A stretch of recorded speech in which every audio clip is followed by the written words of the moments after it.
Pressing একা একা হামজা দৌড়ে গেলেন, তার সঙ্গে বাকিরা কি যোগ দিলেন। কিরণকে এবার তিনি এতখানি চাপে ফেললেন যেখানে কোনো রকম কোনো কিছু হওয়ার কথা। সাদের ক্রস, কিরণ গোলটাও তারা আদায় করে নিয়েছে এবং তারপর পরিস্থিতি দারুণভাবে হ্যান্ডেল করছে নেপালের ফুটবলাররা। এই ক্ষেত্রেও তার প্রমাণ মেলে। মিডফিল্ডটা পুরোপুরি ব্লক করে রেখেছে তারা। বাংলাদেশের যতগুলো আসলে সোহেল, রাকিব, বক্সের ভেতরে জামাল, ক্রস হয়েছে ফাহিমের জন্য, ফাহিমের হেডার। জামাল তাদের যে কাজটা ডিফেন্সিভ সলিডিটিটা, মিডফিল্ড ব্লকটা, সেই কাজটা তারা আসলে প্রপারলি করতে পেরেছে অন্তত এই ফার্স্ট হাফের 45 মিনিট পর্যন্ত। এখন দেখার বিষয় যে সেকেন্ড হাফের শুরুতে কি ধরনের পরিব করেন কিনা।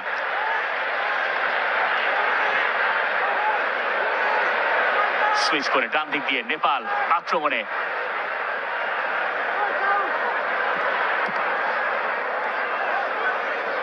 এই মুহূর্তে শুনশান নীরব স্টেডিয়াম। বাংলাদেশের পায়ে বল গেলেই জাগ্রত আবার। রাকিব খুঁজছেন কাকে দেবেন। নাম্বার 9 তিনি স্টার্ট করেছেন, রয়েছেন ভাই। Sohel, Sayan, miss pass. আয়ুষ খালান রয়েছেন এই মুহূর্তে। মানিশ টাঙ্গি, আয়ুষ খালান। নেপালের খুব একটা তাড়াহুড়ো নেই।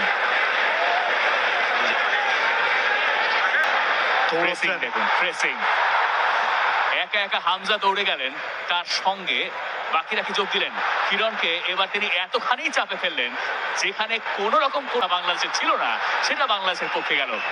আর কেউ যদি প্রেরণা দিতে পারেন সেটা হামজাই দিতে পারেন। চমৎকার ফাহিম, ফাহিমের ক্রস কোথায়, এক পাশ থেকে অন্য পাশে জায়ান একটা দ্বিতীয় সুযোগ পাচ্ছেন, গেছে বাইরে।